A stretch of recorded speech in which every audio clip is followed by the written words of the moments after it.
राम राम सखियों, आज मैं आपको सुना रही हूँ ऋषि पंचमी की कहानी। भाद्वा सुदी पंचमी को ऋषि पंचमी आती है। माहेश्वरी समाज में इस दिन रक्षाबंधन मनाई जाती है। इस दिन बहन ऋषियों की पूजा करती है तथा भाइयों की मंगल कामना के लिए व्रत करती है। बहन भाइयों की कलाई पर अपनी रक्षा के लिए रक्षा सूत्र के रूप में राखी बांधती है। राखी कच्चे सूत की व लाल पीले रंग की मोली से बनानी चाहिए। कच्चे सूत पर मंत्र का प्रभाव जल्दी पड़ता है। इस दिन गोंद, गिरी, बादाम, धनिया, सिंघाड़ा और गुड़ नहीं खाए, न ही भाई को खिलाए। एक थाली में जल की लोटी, रोली, चावल, राखी, लुम्बा तथा मिठाई रखे। भद्रा का समय टालकर राखी बांधे। बहन अपनी भाई, भाभी, भतीजा, भतीजी के टीका निकालकर राखी व लुम्बा बांधकर मिठाई से मुंह झुटाए और आरती करे। ऋषि पंचमी का उजमना पीहर में होता है। पीहर में नहीं कर सके तब ससुराल में ही उजमना करे। 5 ब्राह्मणी और 1 साखीदार को फलाहार कराए, रुपया या नारियल देवे या परोसा देवे। किसी के ऋषि पंचमी के दिन चावल खाते हो तो उजवना में चावल की बनी चीज़ खिलाए। अब मैं आपको सुनाती हूँ ऋषि पंचमी या भाई पंचमी की कथा। अब मैं आपको सुना रही हूँ ऋषि पंचमी अथवा भाई पंचमी की कहानी। 4 भाई और 1 बहन थी। हर साल भाई बहन से राखी बंधवाने जाते थे। इस बार छोटा भाई बहन के घर राखी बंधवाने गया।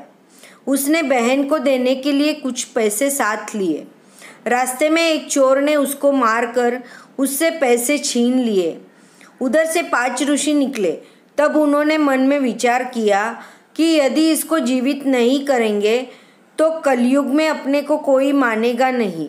तब उन्होंने उस लड़के को जीवित कर दिया और उससे एक लकड़ी दी कि बहन राखी बांधे तब यह थाली में रख देना।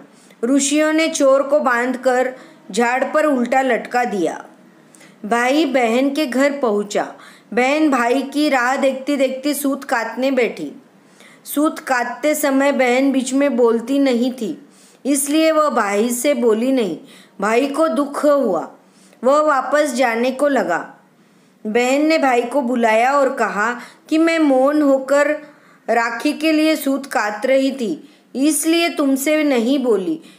फिर भाई को चौकी पर बिठाकर टीका निकाला, राखी बांधी।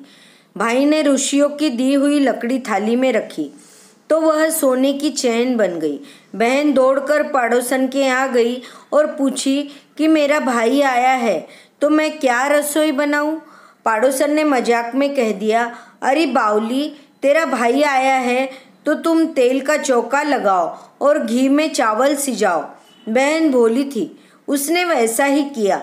अब तेल का चौका सूखे नहीं और घी में चावल सीजे नहीं। भाई सोचने लगा कि पहले तो बहन बोली नहीं, अब खाने में देर कर रही है। बहन वापस पड़ोसन के पास गई तो वह बोली, मैं तो तुमसे मजाक कर रही थी, कभी घी में चावल सीजते हैं क्या? अब तुम पानी से चौका लगाओ और दूध में चावल सिजाओ। तब बहन ने वापस आकर वैसा ही किया। फिर भाई को खाना खिलाया। रात को भाई ने कहा कि सुबह ही वापस जाऊंगा। बहन बोली, भैया 1-2 दिन रुक जाओ, पर भाई नहीं माना।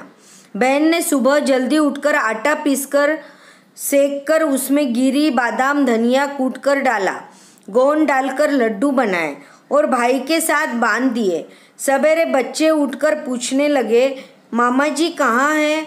बहन बोली, मामा जी तो चले गए हैं, उनके साथ जो लड्डू बांधे हैं वे तुम लोगों के लिए भी रखे हैं। लड्डू आधा तोड़ने लगी तो देखा उसमें अंदर सांप कूटा गया है। अब बहन घबरा गई और नंगे पाँव ही भाई के पीछे दौड़ी। बीरा खोली हो तो खाना नहीं, नहीं खोली हो तो खोलना नहीं। इधर भाई को रास्ते में भूख लगाई। उसने सोचा देखूं बहन ने क्या भेजा है। वह गठरी खोलने लगा, पर बहन जो सूत काटती थी वह सूत गठरी के चारों तरफ उलझने लगा। बहन को दौड़ते हुए आया देखकर भाई ने पूछा, तुम मेरे पीछे क्यों आई हो? मैं तो तुम्हारे घर से कुछ नहीं लाया हूँ। बहन ने सारी बात बताई और लड्डू को एक गड्ढा करके गाड़ दिया। तब बहन भाई को लेकर वापस घर आई। 56 भोग बनाकर भाई को जिमाया, फिर 2 दिन रखकर भाई को विदा किया। इसलिए राखी बांधकर भाई को छठ के दिन विदा नहीं करते हैं और छठ का पिसा हुआ आदमी को नहीं खिलाते हैं। तब से यह नियम बना कि राखी बंधवाने के लिए भाई का आना जरूरी नहीं है।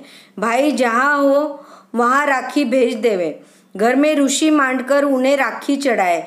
हे ऋषि देवता, जैसे उसके भाई की रक्षा की वैसे सबकी करे, खोटी की खरी अधूरी की पूरी।